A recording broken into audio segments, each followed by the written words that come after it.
It's really the most difficult thing I really ever had to do, to be honest. Number one, the makeup on his face is extra difficult. It's very challenging to do. And they shot it in broad daylight, which is the harshest, most insane way to do a prosthetic. Now you have to blend all that to a body who is 3 times the size of Colin. He got scars on his body and all these things. And then we had done all this hair punching and all this whole body's covered in hair. And, Colin has no hair. It's like it all had to be built in a position that they were going to film him in. So we had engineered how that was going to be done the entire time in the studio, trying to figure out how to do this, and how to pull it off. What's up, dudes? Mike, how you doing, man? What's going on? We are look at you handsome fellows over there. You stop. What's happening over there? Mike, just a small refresher. I'm Daniel. This is Anthony. We're so grateful to be talking with you again, man. It's been too long. Oh man, I know who you guys are. I'm a geek too. Man, where do we begin? I think the thing that's been made us so happy with the Penguin releasing, other than it being a friggin' amazing show, is that you've been doing so much press with Colin. And I've never seen that. We've never seen that happen before. So how did that start? Like, was Colin like, listen, I need you there with me to go on the tour for OzCobb? Colin is a rebel, a real rebel actor. He's an artist. He's a very perceptive and rebellious, like a pirate, a little bit on kind of like how I've navigated over the years. I'm kind of a little bit of like a little bit of a rebel. I grew up in New York as a younger brother to a guy, my brother Jimmy, who used to work for the Ramones, and I grew up in like a punk rock like environment. I knew the Ramones when I was like fucking 12 and shit. Like my brother would sneak out of the house and go see the Ramones, and it was always like my whole upbringing was punk rock, movies, comic books, and just being kind of a rebel.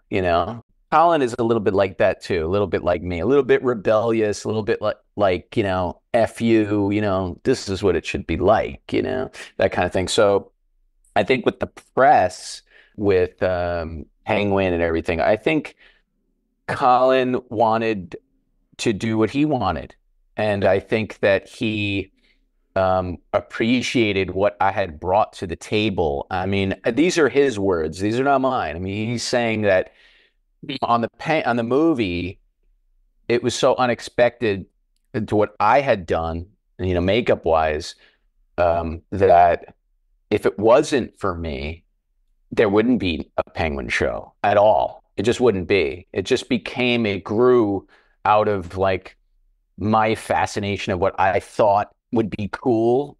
It wasn't, because Matt Reeves he's an amazing artist as well. And Matt Reeves was really kind of like, hey, we should do something with Colin. I don't really know what. Maybe we could just make him a little heavier or something, Okay. And I just kind of did what I wanted. I did what I thought it should be. Took all those notes, but I did what I thought. And I think it was an unexpected version of what, it became. It was like, oh shit, wait, this is Colin. And then it was like, oh, this was more than I thought it would be, but I love it, So it just became like my being a fan and understanding the character, understanding the script, and kind of like, how can I make him look like a crazy, mafia gangster, And that was the thing too. Even though OzCobb, no one really knows what he is, but like if you're dealing with like Italian mafia families like Falcone and, Maronis and stuff, like they don't really take non-Italians or whatever. So I'm like, okay, if I make him look like this Irish gangster or something, because he's Irish, it's not going to feel right, So I kind of made him look Italian, a bit. And I think, whether his name is that or it's shortened or whatever the hell it is, if you watch Scorsese's movie, The Irishman, that's a perfect example. It's like, it's called out that he's the Irish guy, but he's working with the Italian mob and they love him, and that kind of thing. And it's like a rarer thing, even in Goodfellas, he's part Irish or whatever, and they won't fully accept him kind of thing. So I was thinking like, okay, he's working for the Falcons. If this is even real in any way, it's going to kind of look Italian. So that was my idea on making him look a certain way. What I felt right, what I felt was right for the character. And the press thing was like, and I think it just grew from Colin's need to be transformed. And I think that he's been crediting me anyway as like, okay, this is like a 50-50 thing. If it wasn't for Mike and this crazy idea, we wouldn't have the show. And his acting is so amazing that almost kind of liberated him in a way to where he just didn't have to be Colin. He just didn't have to look like himself, didn't have to be him. He didn't have to rely on his charm, looks, or charisma. It was just like blank slate. Like this is pure acting skill. So I think that he really appreciated what I had brought to the table there in a rebellious way, because like, a lot of the time you talk to a director, you talk to a producer, they box you in like, this is what we want you to do, and it has to be within this realm. So the penguin wasn't overly designed. This thing was my original sculpture, my original idea. I didn't make changes. So it was just like, boom, inspiration, boom, on camera. And that's what it was. And I think that the purity of idea and that purity of what this was, human beings recognize that kind of thing, so some in subconscious something, I mean, that energy put into it really became what it is now. It's so funny seeing when you're watching like the behind the scenes of the Batman and you see Colin wearing it and he just starts like doing the voices like, I'm gonna send you an email, like I'm gonna bring it to I'm gonna deliver, like him just like starting to figure out who this character is. It's like those little things, like it's just the power of what looking different was able to do for him, right? Yeah, that was my video that I took in the Warner Brothers studio. We were just goofing around. I was like, dude, let's get this, let's make up some shit. I was like kind of pushing him and asking him questions and like kind of intimidating him. And he was just like, because I had done that with Eddie Murphy too. And Rick Baker had done that with Eddie Murphy. Like when you put like him in a makeup and then he would start asking questions and then the voice comes out and then the character comes out. It's very similar to what Colin did. It was like he's being provoked. And then since he's my friend, we were having fun with it, and he felt comfortable with me, so he just kind of started doing all this stuff. And his son was there, and it was like his son loved it, and they thought it was so freaky and cool, and we just were having a ball. I mean, it was just like so fun to be able to do that. And there are a lot of people that are like, why don't you just hire a guy that looks like him? Why don't you hire? It's just like, are those people like as good of an actor? This is theater. It's theater. Then why do any makeup ever? Why make why cast any actor to look like Ben Franklin or something? Find someone that looks like Ben Franklin. It's just so cheesy of an excuse for that. It's like, okay, well, this is theater. It's theater. It just happens to be on TV, happens to be here. Colin is an exceptional actor, an incredibly skilled actor. And I think to be this character, he really needed to not be himself. Your version of the Penguin, like I've read a lot of Batman comic books. I've never seen the Penguin like your version. And it's so unique and refreshing and grounded because, like I've seen people cosplay as the Penguin and it just stands out where, your version and Colin and Matt's version creating this gangster, John Gotti, like nothing can touch him, like Teflon Don. And it just like, yeah, I know that guy. I might have grew up with someone who knew this guy. And that's the beauty of like this Penguin. It's just, it feels so real. Cool. I mean, I basically, I grew up in New York and I've been in New York City my whole life. And I, outside of New York as well, like my family and, uncles and things like that. Like there's some characters out there, Definitely. there are some real characters out there. And I had done a film with John Travolta, when I had done a makeup on John as John Gotti, like when he gets all like scarred up and his face is all fucked up and skin grafted and stuff. But at the premiere of that movie, there was an after party where like all these real gangsters, like the whole Gotti fan, like crazy amount of mob people were there. And it was scary, man. There were like 1,000 penguins, and it was like, should we stay at this party? And John was like, maybe you guys should just go hang out somewhere else, like When it comes to like doing a movie and now a TV series, what are your biggest challenges when it comes to building the look for the penguin on a 2 hour film compared to like a 10-hour film if you take each episode and really focus on Colin's character? I look at it all as the same. It's basically, instead of a 2 hour movie with, 10, 15 minutes where he's in, it's an 8 hour movie with, 6 hours of him in it. So it doesn't really change for me. You know, it's harder. Yeah. It's more difficult because they're on a tighter timeline. They're on a tighter budget. I'm on a higher timeline, a higher budget. It's harder when you have to do things fast.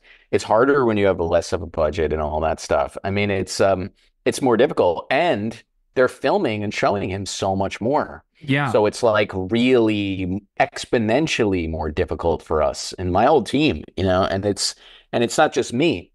It's many other people. It's all my people in my studio.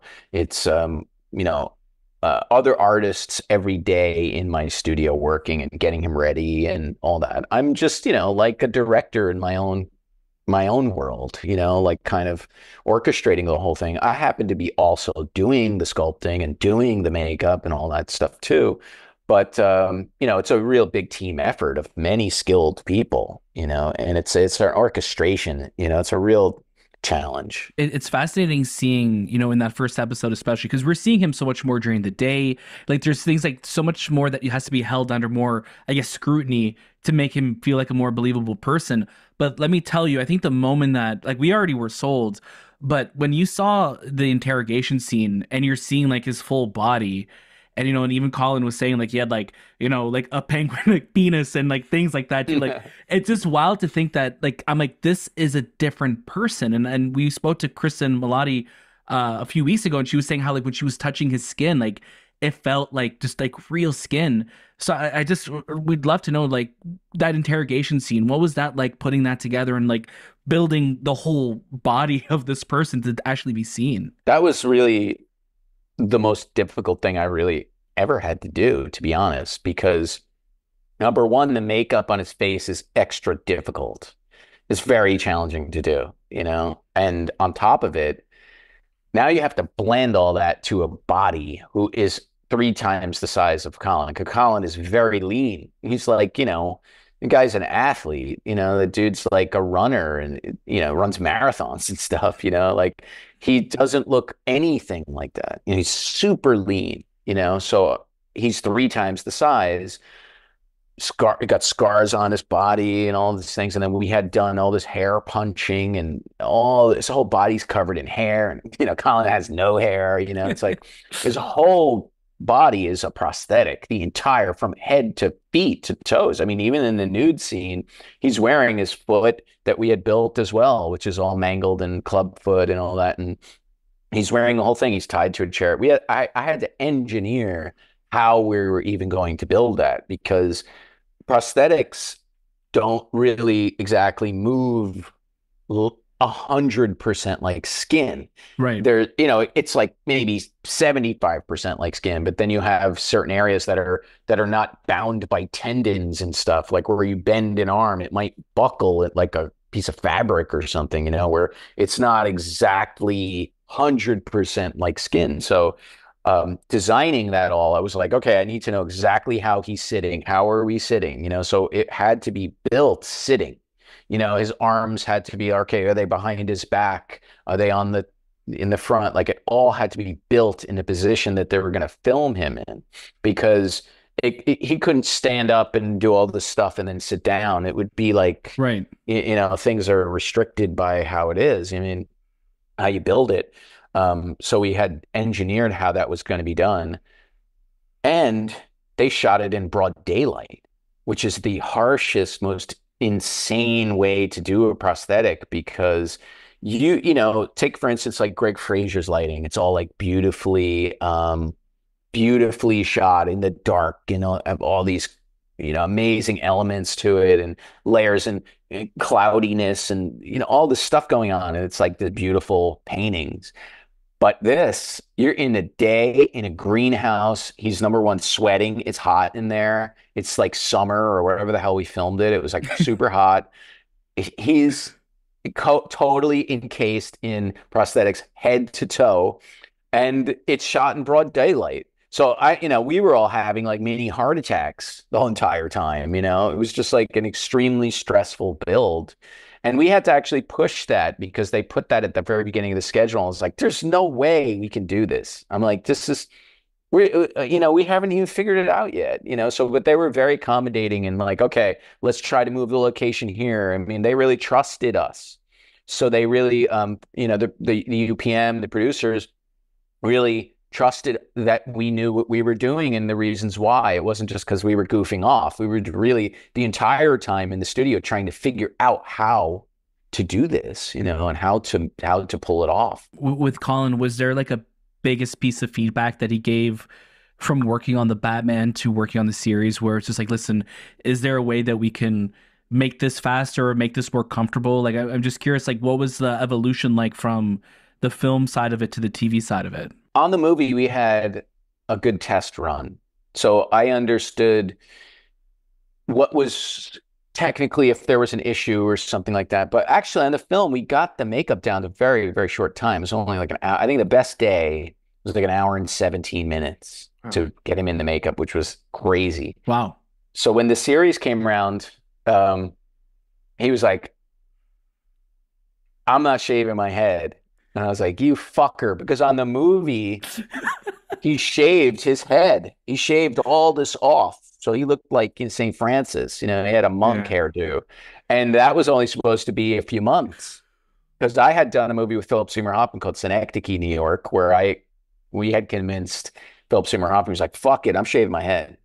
Because if I'm wearing all these wigs and stuff, fuck it, I'll do it. And I was like, all right. So I told Colin, I'm like, Philip Seymour Hoffman shaved his head. I think you should shave his head. It'll save time in the makeup chair. He's like, fuck it, I'll do it too. So we shave his head, very thick hairline, shave all of this. And I said, we'll make like almost like a toupee that'll comb into your hair. Okay, cool. So on the series, he's like, I'm not going to shave my head. So I'm like, that's going to take more time in the makeup chair. And he's like, I don't care. Let's see if we can make it work. He's like, that was really hard for me to be like shaving my head. And it wasn't even like he shaved his head.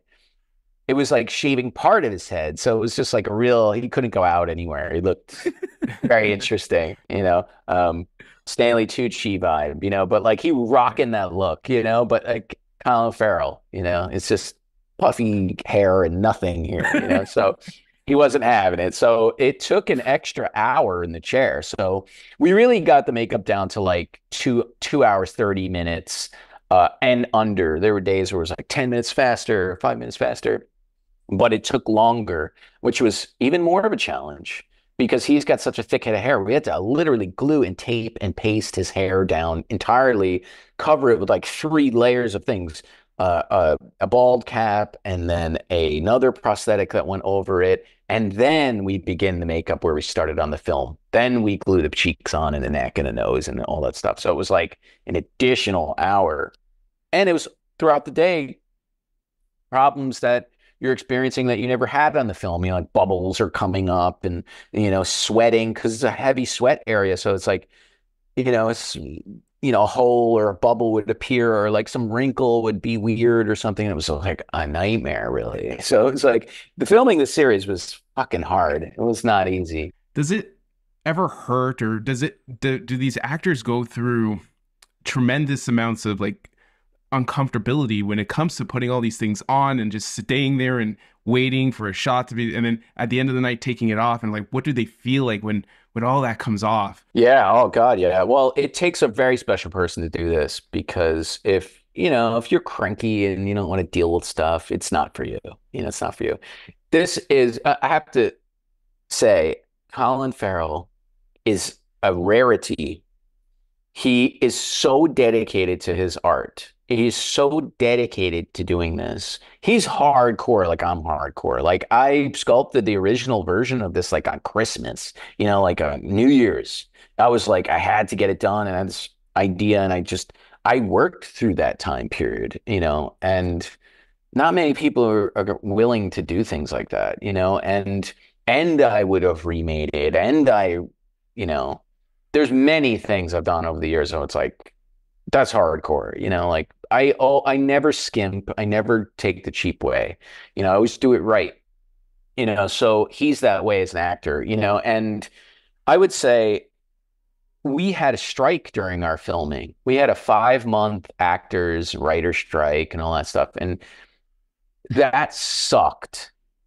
But the only good thing that came out of it was that it gave him a break Yeah. of wearing it. So it was almost like two pieces. It was almost like two movies. You film this movie for, 5 months or whatever, 4 months, and then you had a 5-month break, and then we're back in it again. Same thing. So it was like, okay, that was like a saving grace because you have an 8-hour movie here, that you have the main character in close-ups, in makeup, like totally, it's not a scratch. It's not a wound or something. It is a hardcore full character prosthetic. I don't think it's ever really been done in this capacity. I mean, the only thing I really can think of is like Nutty Professor or something, but you still kind of know it's Eddie Murphy. This dude's totally gone. He's like got, everything, eyelids and eyebrows and new eyebrows and new hairline and just new ears and just everything is covered, and it's in a dramatic, serious, intimidating sense. If that shit doesn't work, it's just like a massive fail on like so many thousand levels, but it really takes a special person to do it and patience and dedication, so it's hard to do, even to, wear makeup. I don't know if you guys have ever done it on a Halloween or whatever, anything elaborate, but like at the end of the night, it's sticky and crazy and you're hot and tired. And that's every day. It's like Halloween every single day for like 100 days, it's like, a third of the year is Halloween, so it's not for everyone. You have to really be your soul embedded into this job. Hey, look, we're not heart surgeons. We're not curing diseases and things like that. So I can't be like, oh, it's the hardest thing in the world. But in my field, it's definitely probably like up there with the most difficult situation, building it, designing it, gluing it on, wearing it, acting in it, all of it. It's not for the faint-hearted. No, I just, it's such a, you could tell there's so much love and effort put into every one of those scars, every like skin follicle. You see that, and something that Anthony and I were talking about, and with Shay, who's our third host, is not here. But when you're sculpting, like when you were sculpting that on Christmas, when you were sculpting that over the New Year's, were you thinking about like every scar? Like were you thinking about like every like background? Like, oh, this may have happened in his life, and how this is how someone would have gone this, and this is why he looks the way that he does now. Like what goes into the thought placement of where each individual, I guess, marking is going to go? With the way I approach things, I can't speak for everyone, but a lot of the things that I approach, it's almost kind of like, you're playing God in a sense. You're literally playing, Dr. Frankenstein, or you're playing God, and you have to, when you're designing a character or you're designing a person. Do I want to make this phantom person that just looks like, a scary monster with horns or something? Like, I'm always thinking like, how did they get those horns? Why do they have those horns? Do they live in an environment where they're fighting someone or whatever? Like, I'm always thinking of like how something organically would grow, how something organically would be built, designed, like, because nature is very linked with the environment, and when you have the penguin, I'm like, okay, well, Matt likes all these gangsters. It's a mafia type of thing. but he's called the Penguin. And all mob guys have nicknames. They all have, crazy, Sammy the Bull Garvano, and like this person or that person. Like they all have like these nicknames. So if this guy's name's the Penguin, he's a mob guy. Okay, why do they call him the Penguin? He's got to have a walk. He's got to have some reason why that thing is a certain way. Why? What made him want? It's just not his mom, even though that's a huge influence in this show, like his mom influencing him and wanting him to be something. Number one, he's grown up in this really kind of fucked up environment. You don't know what happened to his childhood, how he was treated. He does have acne and scars, and he does have this huge scar across his face. Like, how did maybe someone slashed him? Maybe someone almost killed him. Maybe he almost died. Maybe he was robbed. You don't know. Gotham is a dangerous place. So in my head as a fan, like I understood the comics. I really understood the character and stuff. And if you go back to the comics, Penguin's like this goofy, art, scammer. He is, I guess, what you'd consider a mafia person or a gang leader or something, as if many of the villains are there in the very beginning.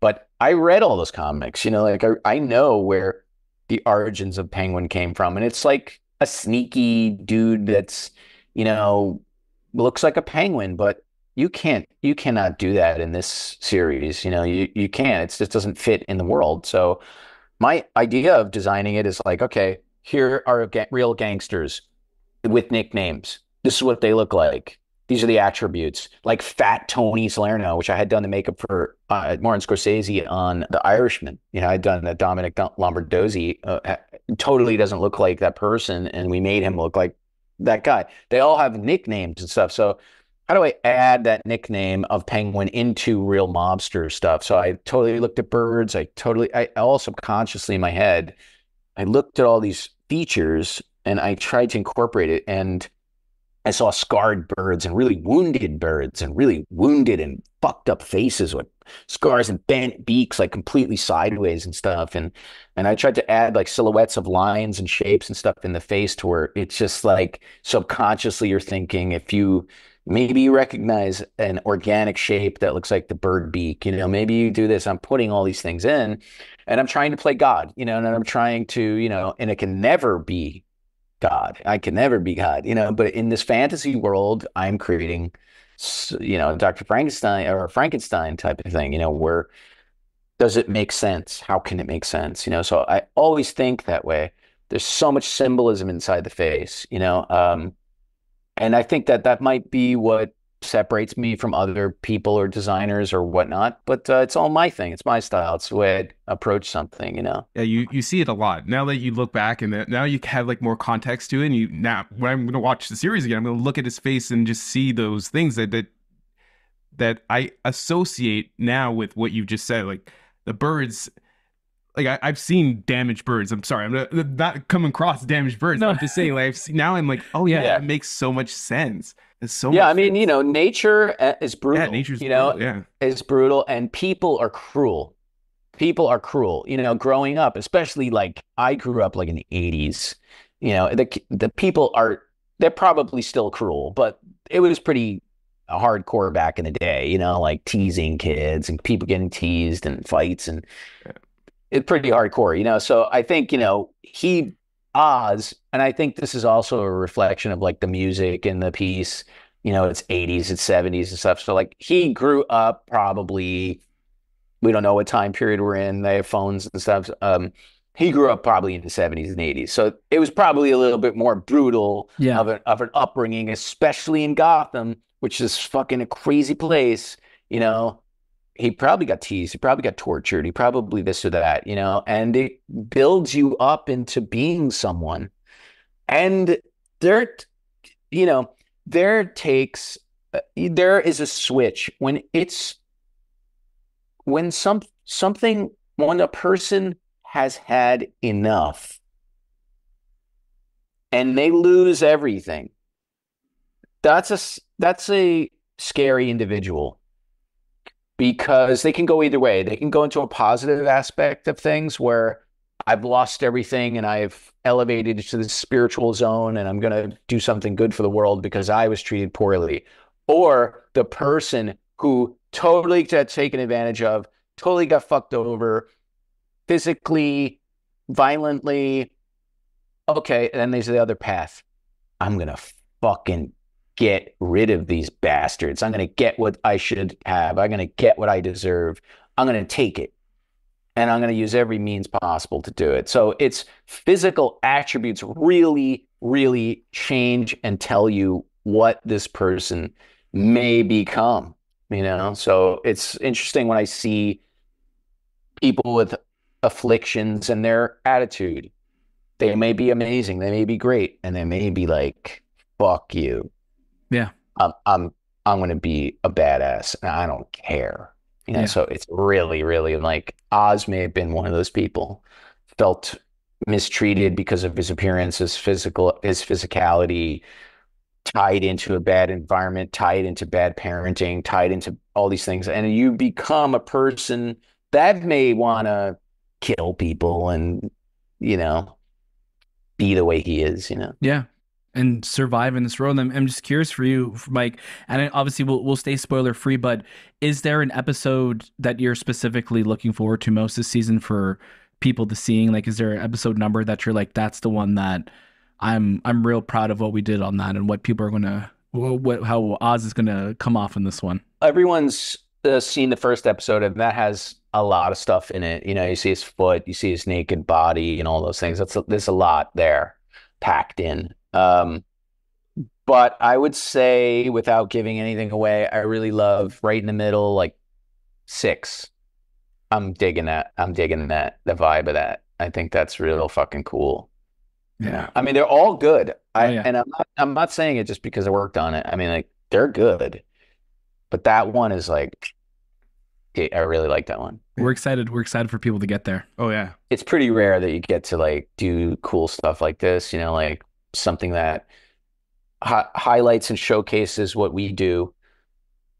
Great acting, great script. It's like a perfect storm, Yeah. you know, Yeah. and being Batman and being a comic, you know, it's just like shit was made for me, man. You know, I'm like totally hardcore into it. Before we wrap up, I do want to talk a little bit about Sebastian Stan and A Different Man and just recreating that face for that man. And I'm guessing he's very similar, like, to Colin and being so dedicated to working in those conditions.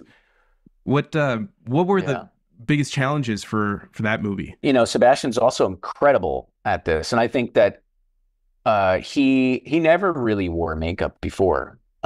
So, you know, maybe his curiosity, you know, led himself to being tortured by me, you know. So, but again, a saint in the makeup and never complained and was so into it and so dedicated. So that makeup, that movie, if you haven't seen it yet, and for your viewers, that movie is a very special film.